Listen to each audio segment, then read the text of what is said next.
Esses dias eu fui apresentar uma proposta para um potencial cliente importante e eu falei sobre transformação digital, dados, inteligência artificial, novos modelos de negócio, tudo isso que a gente vê acontecendo aí. E no final da reunião ele parou e me perguntou: tá bom, mas o que disso tudo que você trouxe é realmente novo e o que é só velho como uma roupa nova? E eu fiquei pensando nessa pergunta porque, no fundo, ele tem razão, né?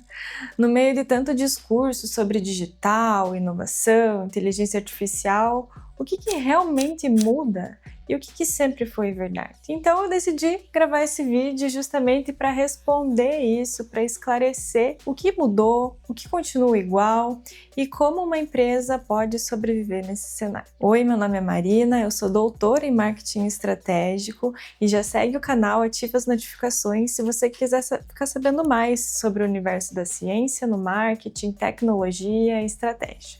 Bom, de fato é como dizem, né? Um clássico nunca sai de moda. Mas a forma como ele aparece muda completamente. O que eu quero dizer com isso é que a transformação digital não substitui os fundamentos, mas eles ganham uma releitura, vamos dizer assim.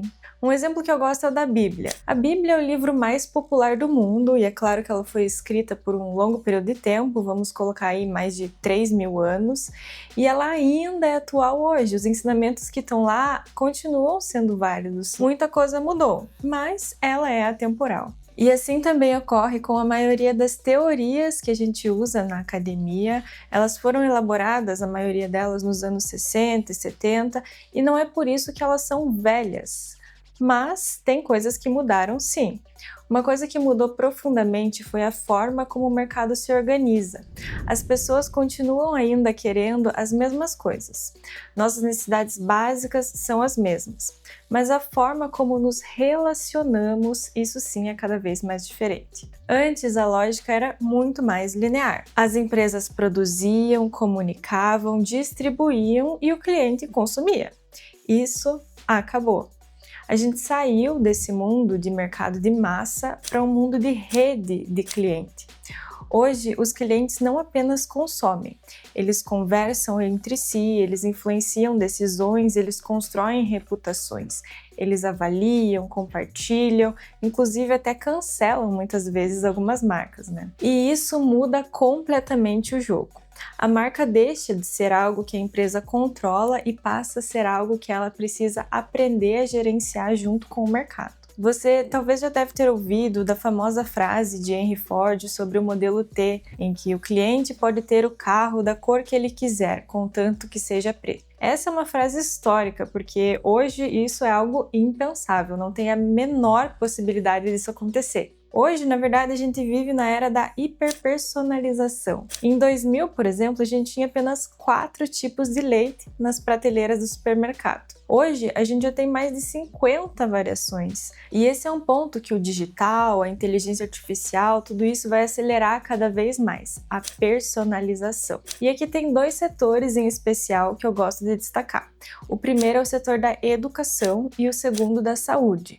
A educação, a gente vai ter trilhas muito mais personalizadas, cada um vai aprender não de acordo com uma ementa que já vem pronta, mas ele vai poder navegar e interagir muito mais. Na saúde também a gente vai poder ter tratamentos mais direcionados, entendendo o corpo de cada um, as necessidades de cada um, fazendo essas análises e criando medicamentos específicos para essas pessoas. Outro ponto importante é que as fronteiras de mercado praticamente desapareceram.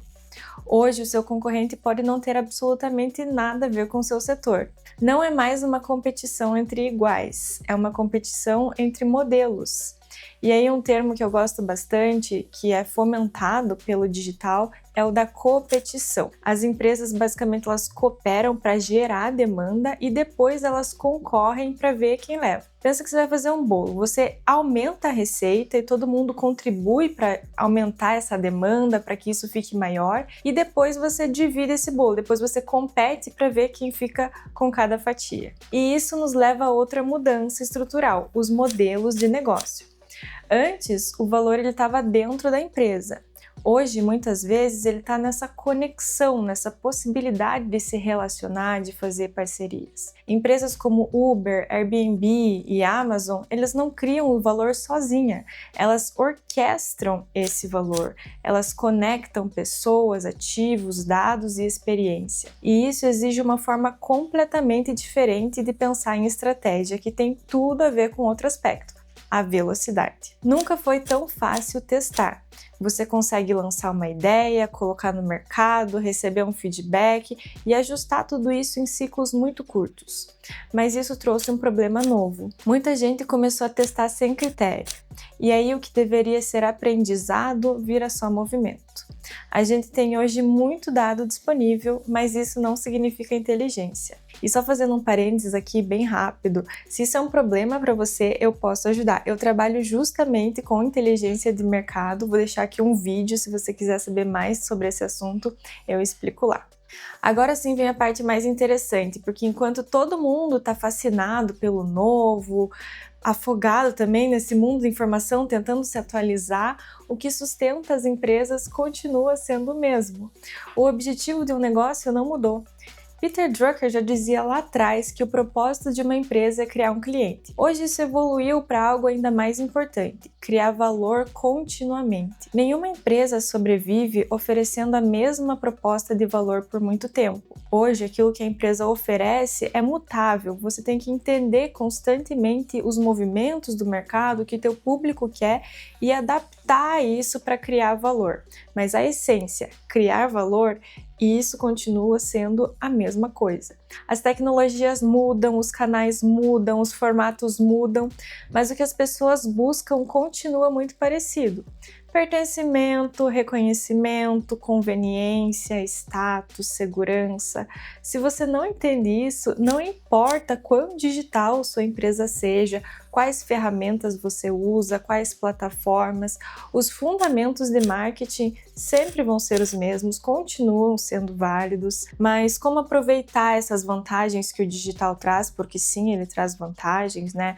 Essas parcerias, como eu falei, as relações, a escala. Então, o que a empresa precisa fazer diferente? Bom, a notícia é que se você quer sobreviver e crescer nesse cenário, o caminho não começa com a ferramenta. Talvez isso seja óbvio, mas na prática muitas vezes não é tão óbvio assim.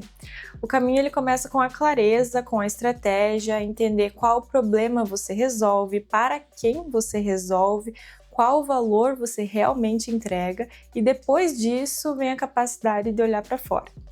Entender o cliente, o mercado, os sinais, desenvolver inteligência, não só dados, e aprender a testar com critério. A transformação digital, ela vem, ela transforma, a gente precisa se atualizar, mas entender isso e colocar isso dentro da estratégia é sobre aprender, é sobre criar essa capacidade de adaptação. E se você quer que a sua empresa seja mais digital, comece pelas pessoas, pelos processos. Tudo começa na cultura, na mentalidade da empresa. E no fim, empresas digitais não são aquelas que usam mais tecnologia, são aquelas que aprendem mais rápido. E se você quer aprender mais sobre tecnologia, sobre estratégia, estar à frente, segue meu canal, ativa as notificações, porque eu falo muito disso por aqui, sempre usando ciência e sem charlatanismo.